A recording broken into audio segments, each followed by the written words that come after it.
तो इसके बाद मैं जनाब मेहमान खुसूसी जनाब डॉक्टर तौकीर गिलानी साहब से भरपूर तालियों के साथ अपने ख्यालात का इज़हार करें। बहुत शुक्रिया। बिस्मिल्लाहिर्रहमानिर्रहीम। उठो मेरी दुनिया के गरीबों को जगा दो, गुलामों का लहू सोज़े यकीन से, कुंजिश के फरो माया को शाही से लड़ा दो। क्यों खालक व मखलूक में हाइल रहें पर्दे, पीराने कलीसा को कलीसा से उठा दो। सुल्तानी ये जमहूर का आता है ज़माना, जो नक्शे कोहन तुमको नजर आए मिटा दो।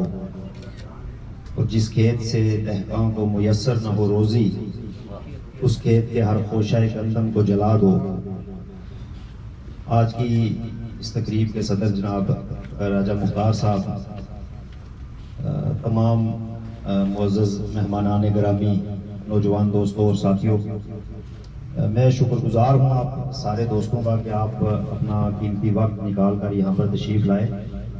मैं तो पहले से यहाँ पे मौजूद हूँ, इसलिए मेरा तो शुक्रिया बनता नहीं है। आप लोगों का शुक्रिया है कि आप लोग जो हैं वो अपना यहाँ पे वक्त सबका बहुत कीमती है, और जो हालात चल रहे हैं उसमें आपने हमारे लिए कुछ वक्त निकाला। एक तो जिस तरह मैंने कहा आपसे कि आज हम यहाँ पर नॉर्थ अमेरिका में जम्मू कश्मीर लिबरेशन फ्रंट का ये जो इंतज़ामी ढांचा है उसको हमने तश्कील नौ की उसकी, और उसके साथ साथ मकसद ये भी था कि आप दीगर अहबाब भी मुख्तलिफ सियासी जमातों के मुख्तलिफ नुक्ता हाय नज़र रखने वाले जो लोग हैं, तो हम सब भाई हैं आपस में, एक इलाके के रहने वाले लोग हैं, एक जगह के रहने वाले लोग हैं, तो मिल बैठने का भी कोई ना कोई बहाना जो है वो चाहिए होता है। तो एक दूसरे के मुंह लग जाते हैं, मेल मुलाकात हो जाती है, इससे भी मोहब्बतें और कुर्बतें बढ़ती हैं, और फिर वो इत्तेहाद और इत्तेफाक जिसकी हम ख्वाहिश कर रहे होते हैं वो इस तरह भी पैदा होता है जब हम एक दूसरे के करीब होते हैं। और दूसरा ये है कि एक दूसरे की तल्ख और शीरी बातें सुन के भी तो बर्दाश्त का मादा भी पैदा होता है। मुख्तलिफ नुक्ता नज़र जो है उनको सुनकर जो है वो आदमी अपनी राय बनाता है। इंसान सीखता रहता है हमेशा, कोई चीज़ हतमी नहीं होती है, कोई राय हतमी नहीं होती है। इंसान किसी भी लम्हे अपनी ज़िंदगी के किसी भी मोड़ पर कोई भी फैसला करने से पहले वो अपनी राय को बदल भी सकता है, और अगर उसे कोई चीज़ अच्छी लगती है तो वो इख्तियार भी कर लेता है।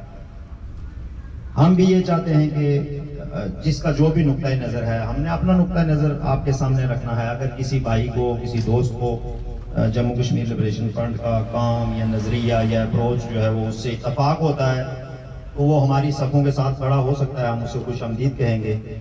नहीं भी इत्तफाक होता है और हमारी तो आपकी कोई किसी की भी कोई मुखालफत नहीं है, हम फिर भी एक हैं, हम फिर भी सारे इकट्ठे हैं। और तंजीमों को ज्वाइन करने के अलावा भी जो है वो बेशुमार तरीके हैं इकट्ठे काम करने के। तो जिस तरह मेरे भाई ने कहा एक ने कि हमें इत्तफाक और इत्तेहाद की ज़रूरत है और हमें ये करना चाहिए। असल में हम ये आज से नहीं कह रहे हैं, गुज़श्ता 73 साल से हम मुसलसल सारे हमारे बड़े, उसके बाद वाले, उसके बाद वाले, आज तक ये मुतालबा कहीं मस्जिद से, किसी स्कूल से, किसी जलसे से, किसी सेमिनार से, किसी मीटिंग से, हर जगह से उठता रहता है कि हमें इकट्ठा होना चाहिए, हमें एक कौम बनना चाहिए। तो पहली बात तो ये है कि हम एक कौम हैं।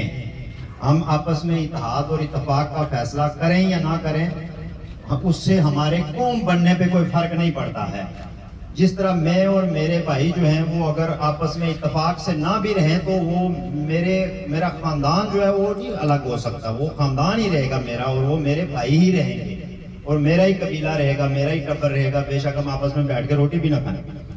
तो मामला ये नहीं है। और इत्तेहाद की कोशिशें भी जो हैं वो कई दफ़ा हो चुकी हैं, कई दफ़ा। इस वक्त भी अगर आप देखें जो कश्मीरियों की एक आवाज़ बनती है जिसको कहते हैं आल पार्टीज हुर्रियत कॉन्फ्रेंस, तो वो आल पार्टीज हुर्रियत कॉन्फ्रेंस मतलब ही सही जाहिर होता है नाम से ही कि वो एक इत्तेहाद है जो एक तवील अरसे से चल रहा है।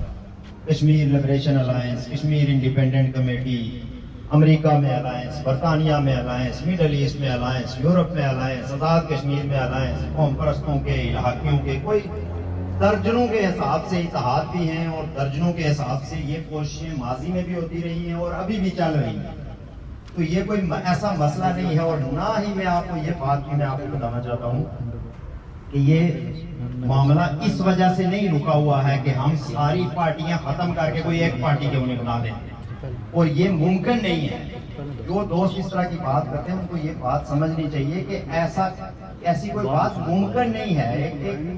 एक होती है कि आप कोई आइडियल सिचुएशन तलाश कर लें, या आपके जहन में ये हो कि जी मसाली पोजीशन ये है कि हम सारे के सारे खुशहाल हो जाएं, हम सारे के सारे अच्छे हो जाएं, हम सब के घर अच्छे हो जाएं, हम सब की नौकरियां अच्छी हों। इससे ज्यादा मसाली पोजीशन कोई नहीं हो सकती, लेकिन ये मुमकिन नहीं है, ऐसा होता नहीं है। तो बिल्कुल इसी तरह कौमों और माशरों के अंदर इख्तलाफ राय भी होता है, और मुख्तलिफ जमातें होती हैं और मुख्तलिफ पार्टियां होती हैं, और लोग उनके मंशूर और उनके एजेंडे और उनको काम को देखकर तो उनके साथ जो है वो एफिलिएट होते हैं। तो जम्मू कश्मीर लिबरेशन फ्रंट जो है वो रियासत जम्मू कश्मीर के अंदर, पूरी रियासत के अंदर, गिलगित बल्तिस्तान में, आज़ाद कश्मीर में, जम्मू में, कश्मीर में, ये जो जितनी पूरी रियासत है, जिसको हमारे मिर्जा साहब ने कहा कि ये 1846 में बनी थी, कोई इसमें शक वाली बात नहीं है। 1846 में ये जो मौजूदा जो पोजीशन है इस रियासत की, ये 1846 में जब गुलाब सिंह ने अंग्रेजों से कश्मीर का इलाका खरीदा और जम्मू उसके पास पहले से मौजूद था, तो उसने अपनी जागीर का नाम जम्मू कश्मीर रख लिया। तो ये 1846 में इस तरह की पोजीशन बन गई। उससे पहले इससे भी ज्यादा इलाके थे इस रियासत के पास, और 1846 से लेके यहाँ तक ये जो पोजीशन है। अब इसको मानने ना मानने वाला, ये भी एक अजीब मसला है अपने मिर्जा साहब। कोई भी बंदा इससे इनकारी नहीं है। मुझे नहीं शक लगता कि भाई इस बात पे क्यों बार बार ये जोर दिया जा रहा है कि जो 1846 के मायदे को नहीं मानता, भाई कौन नहीं मानता है। 1846 में एक मायदा हुआ था, सारे मानते हैं, ये तारीख में दर्ज है। और 1846 में जो मौजूदा शक्ल है रियासत की, 1846 में तश्कील पाई। इसमें मानने ना मानने वाली कोई बात ही नहीं है। और ना ही ये है कि जी जब तक उसको नहीं मानेंगे तो आज़ादी नहीं मिलेगी उस मायदे को। तो ये वाला मामला नहीं है। ये मामला ऐसे है कि जैसे मैं कोटली से मुजफ्फराबाद जा रहा हूँ, हमारे इश्यूज इस तरह के हो गए हैं। तो अब मेरी लड़ाई ये शुरू हो जाए कि बलोच वाले होटल का खाना अच्छा है या त्राड़खल वाले का खाना अच्छा है। आधे एक तरफ हो जाए, नहीं जी हमने त्राड़खल से खाना है, और आधे और मुजफ्फराबाद दरमियान में ही रह जाए। तो ये इशू नहीं है। जो हमारा इशू है इस वक्त दुनिया के सामने, एक रिकॉग्नाइज्ड मसला है। कश्मीरियों को ये समझने की जरूरत है, हर कश्मीरी को, कि उनका मामला एक बैन-अल-अक़वामी तौर पर तस्लीम शुदा केस है।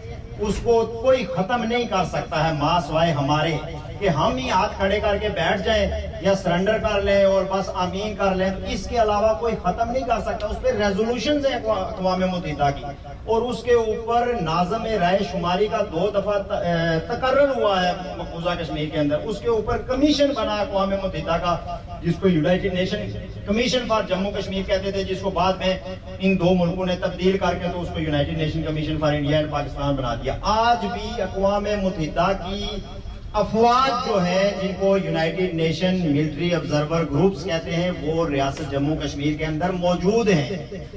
वो आपने देखी होंगी को अक़वाम मुत्तहिदा की जो सफेद झंडू वाली गाड़ियां चलती हैं सीज फायर लाइन के ऊपर, वो किस लिए मौजूद है? वो इसलिए मौजूद है कि आपका एक मुकदमा, आपका एक केस है, और वो जो 84,475 मुरब्बा मील जो 1846 से रकबा चला आ रहा है, वो उसी के गिर्द है। इसलिए इन लड़ाइयों में पड़ने की, और ये जो खास कर ये जो ग्रुप ये बना है इस तरह का, जिनको हम सोशल मीडिया पे देखते हैं, मैं सबको नहीं कह रहा कि जो लोग इस पे यकीन रखते हैं वो गलत है। कुछ लोग हैं जो इसकी आड़ में आज़ाद कश्मीर के अंदर जमातों में, पार्टियों में वो नफरत पैदा कर रहे हैं, वो नजरियात को गंदा कर रहे हैं, वो लोगों पे तनकीद कर रहे हैं और गालियां दे रहे हैं, और वो कह रहे हैं हम डोगरे हैं और हम महाराजे हैं। अब कोटली का एक बंदा उठ के मुझे बोले कि भाई मैं डोगरा हूं, मैं महाराजा हूं, तो मैं सबसे पहले तो उससे ये पूछूंगा, ना यार तेरा हरी सिंह के खानदान से क्या ताल्लुक है जो तू डोगरा है? भाई तू अगर कोई राजा है या राजपूत है तो तू कोटली का राजपूत है, तू जम्मू के डोगरों का राजपूत कैसे हो गया? या कोई ब्लड लाइन है ऐसी तुम्हारी, या तुम्हारी कोई रिश्तेदारी चल रही है? वो कबीला है एक छोटा सा डोगरों का, जो जम्मू के अंदर जो हिंदू महाराजा और उसके अलावा भी, सिर्फ ये नहीं कि वो सारे ही महाराजे थे, महाराजा तो एक घर था, तो उसमें कुछ लोग थे। अब वो डोगरा बना के और उसके ऊपर फिर पूरा एक कहानी शुरू की हुई है और आजाद कश्मीर में एक पार्टी को गालियां, दूसरी पार्टी को गालियां, फलाने कबीले को गालियां, फलाने कबीले को गालियां। ये क्या ड्रामेबाजी है यार। इस तरह के लोगों का रास्ता रोकने की जरूरत है, चाहे जाए कि हम उनकी हौसला अफजाई करें। और वो छोटे छोटे बच्चों को इस तरह ट्रैप करते हैं। देखें ये बाकी वाले जो हैं ये रियासत को मानते ही नहीं। ये अजीब बकवास है, कौन रियासत को नहीं मानता है। हम जो रियासत के लिए सुबह शाम लड़ रहे हैं, रियासत की आजादी के लिए लड़ रहे हैं, 84,471 मरबा मील बोल बोल के